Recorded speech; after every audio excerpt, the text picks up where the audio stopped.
नमस्कार, हिमाचल समाचार में आपका स्वागत है। आज के मुख्य समाचार। मुख्यमंत्री ने कहा 250 करोड़ रुपए से बनेगा मनाली रिवर फ्रंट। मुख्यमंत्री ने मनाली में विंटर कार्निवाल 2026 का किया शुभारंभ।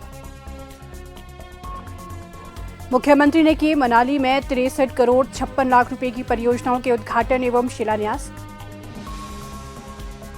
राज्य के सीमावर्ती क्षेत्रों में औषधीय पौधों की खेती को बढ़ावा देने के लिए समझौता ज्ञापन हस्ताक्षरित। मुख्यमंत्री ने कहा दूरदराज क्षेत्रों में स्थायी आजीविका को मिलेगा बल।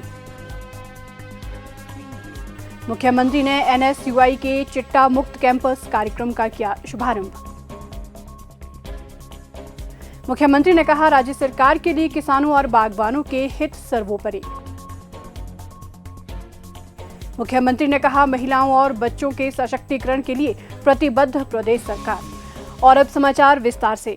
मुख्यमंत्री ठाकुर सुखविंदर सिंह सुक्खू ने आज पर्यटन नगरी मनाली में राष्ट्रीय स्तर पर आयोजित होने वाले विंटर कार्निवल 2026 का शुभारंभ किया। इस अवसर पर मुख्यमंत्री ने 300 झांकियों को हरी झंडी दिखाकर रवाना किया तथा मॉल रोड पहुंचने पर इन झांकियों का अवलोकन भी किया। विंटर कार्निवल के लिए मनाली पहुंचने पर मुख्यमंत्री का स्थानीय लोगों और जनप्रतिनिधियों ने गर्मजोशी से स्वागत किया।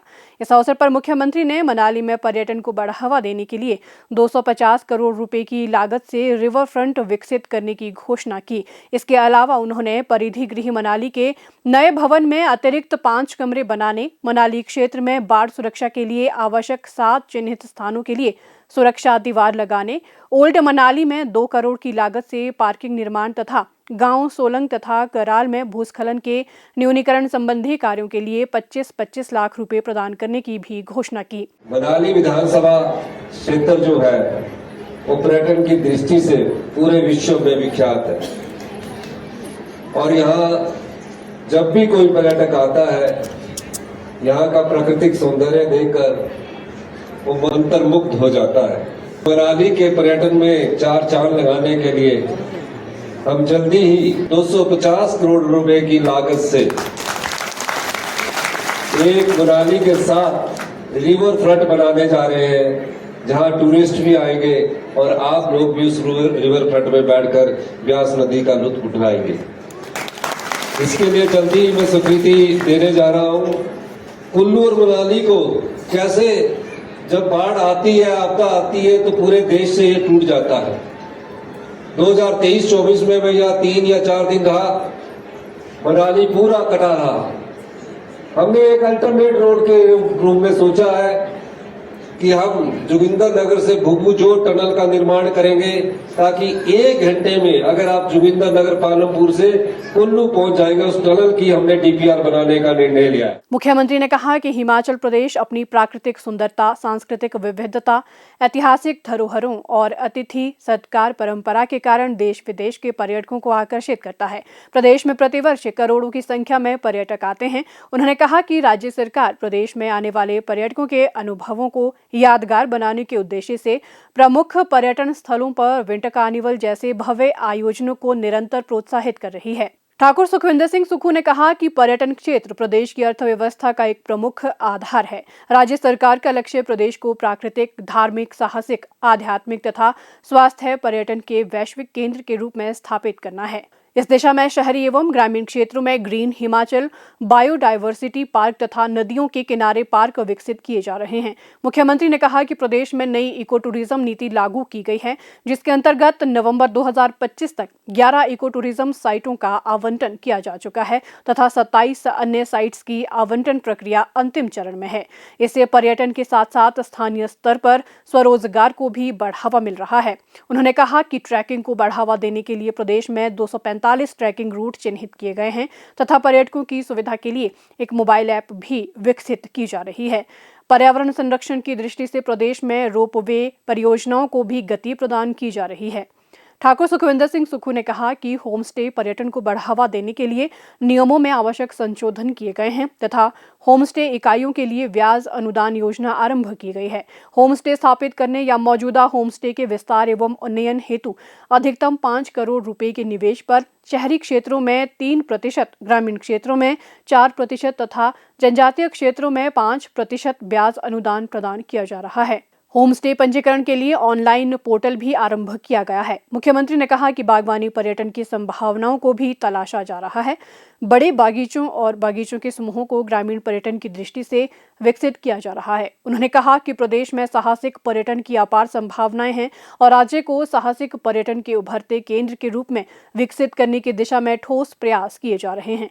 मुख्यमंत्री ने कहा कि राज्य सरकार ये सुनिश्चित कर रही है कि पर्यटन विकास पर्यावरण के अनुकूल हो, क्योंकि प्रदेश की प्राकृतिक सुंदरता और संपदा ही हमारी सबसे अमूल्य धरोहर है। मुख्यमंत्री ठाकुर सुखविंदर सिंह सुक्खू ने आज कुल्लू जिला के मनाली विधानसभा क्षेत्र के प्रवास के दौरान 63 करोड़ 55 लाख रुपए की 8 परियोजनाओं के उद्घाटन तथा शिलान्यास किए। मुख्यमंत्री ने 10 करोड़ 69 लाख रुपए की लागत से प्रधानमंत्री ग्राम सड़क योजना के तहत नथान जाना सड़क के उन्नयन कार्य, 5 करोड़ 4 लाख रुपए की लागत से मनाली कन्याल सड़क के स्तरोन्नत कार्य तथा नाबार्ड के तहत 13 करोड़ 19 लाख रुपए की लागत से निर्मित बबेली जिंदौड़ सड़क के मेटलिंग एवं टायरिंग कार्य का उद्घाटन किया। उन्होंने 13 करोड़ 52 लाख रुपए की लागत से निर्मित होने वाले 33/11 kV GIS विद्युत सब स्टेशन आईबैक्स चौक मनाली, 15 करोड़ रुपए की लागत से रांगड़ी में ब्यास नदी पर पुल के निर्माण, 2 करोड़ 90 लाख रुपए की लागत से रांगड़ी तथा बटाहर क्षेत्र के लिए ब्यास नदी के बाएं तट पर भूस्खलन नियंत्रण निवारण उपाय कार्य, 1 करोड़ रुपए की लागत से क्लाथ में हॉट वाटर स्नान सुविधा के कार्य तथा 2 करोड़ 22 लाख रुपए की लागत से जिला पंचायत संसाधन केंद्र बाशिंग कुल्लू का शिलान्यास भी किया। मुख्यमंत्री ठाकुर सुखविंदर सिंह सुक्खू की उपस्थिति में सोमवार को शिमला में भारतीय सेना, हिमाचल प्रदेश सरकार और श्री वैद्यनाथ आयुर्वेद झांसी के मध्य एक त्रिपक्षीय समझौता ज्ञापन हस्ताक्षरित किया गया। इसका उद्देश्य राज्य के सीमावर्ती और दूरदराज के गांवों में औषधीय और सुगंधित पौधों की खेती को बड़े स्तर पर बढ़ावा देना है। मुख्यमंत्री ने कहा कि ये पहल किसानों को स्थायी रोजगार देने के साथ साथ पारंपरिक आयुर्वेद पद्धति को बढ़ावा देने में भी अहम भूमिका निभाएगी। इस समझौते पर भारतीय सेना की ओर से कर्नल TSK सिंह, हिमाचल प्रदेश सरकार की ओर से आयुष विभाग के निदेशक श्री रोहित जम्वाल और श्री वैद्यनाथ आयुर्वेद झांसी की ओर से श्री शैलेश शर्मा ने हस्ताक्षर किए। MOU के तहत आयुष विभाग किसानों को औषधीय पौधों की खेती से जुड़ी तकनीकी जानकारी और प्रशिक्षण प्रदान करेगा। कंपनी किसानों से तय कीमत पर फसल खरीदेगी और गुणवत्ता युक्त बीज या पौधे भी उपलब्ध करवाएगी। वहीं भारतीय सेना किसानों को प्रशिक्षण में भाग लेने के लिए प्रेरित करेगी। मुख्यमंत्री ठाकुर सुखविंदर सिंह सुक्खू ने आज शिमला से NSUI जिला मंडी के चिट्टा मुक्त कैंपस कार्यक्रम का शुभारंभ किया। इस अभियान का मुख्य उद्देश्य स्कूल व कॉलेज परिसरों में युवाओं को नशे, विशेषकर चिट्टा के दुष्प्रभावों के प्रति जागरूक करना तथा उन्हें शिक्षा, खेल और सकारात्मक गतिविधियों से जोड़ना है। इस अवसर पर मुख्यमंत्री ने कहा कि NSUI मंडी का चिट्टा मुक्त कैंपस अभियान प्रदेश सरकार के नशा मुक्त हिमाचल के विजन को मजबूती प्रदान करता है और प्रदेश में चिट्टा सहित नशे के खिलाफ चलाए जा रहे राज्य सरकार के अभियान को और गति प्रदान करता है। उन्होंने इस पहल की सराहना करते हुए कहा कि युवाओं को नशे से दूर रखने के लिए इस प्रकार के अभियान अत्यंत आवश्यक होते हैं। अभियान के अंतर्गत जागरूकता कार्यक्रम, नशा विरोधी शपथ, एंटी चिट्टा वॉकथॉन एवं स्पोर्ट्स टूर्नामेंट आयोजित किए जाएंगे। ये अभियान 23 जनवरी से 15 फरवरी तक चलेगा। मुख्यमंत्री ठाकुर सुखविंदर सिंह सुक्खू से सोमवार को शिमला में हिमाचल प्रदेश सेब उत्पादक संघ के एक प्रतिनिधि मंडल ने पूर्व विधायक श्री राकेश सिंघा के नेतृत्व में भेंट की। प्रतिनिधि मंडल ने मुख्यमंत्री को सेब उत्पादकों की मांगों से संबंधित एक मांग पत्र सौंपा। बागवानों के हितों की रक्षा के प्रति प्रतिबद्धता व्यक्त करते हुए मुख्यमंत्री ने प्रतिनिधि मंडल को आश्वस्त किया कि राज्य सरकार उनकी जायज मांगों पर सहानुभूतिपूर्वक विचार करेगी। मुख्यमंत्री ठाकुर सुखविंदर सिंह सुक्खू ने कहा कि पिछले 3 वर्षों में प्रदेश सरकार ने व्यवस्था परिवर्तन के तहत बड़े और साहसिक कदम उठाए हैं। इसका उद्देश्य महिलाओं को सशक्त और आत्मनिर्भर बनाकर समावेशी विकास सुनिश्चित करना है। उन्होंने कहा कि पिछले 3 वर्षों में राज्य का शिशु लिंग अनुपात 947 से बढ़कर 964 हो गया है। ये बदलाव बालिकाओं की सुरक्षा और सम्मान के लिए सरकार के निरंतर और गंभीर प्रयासों का परिणाम है।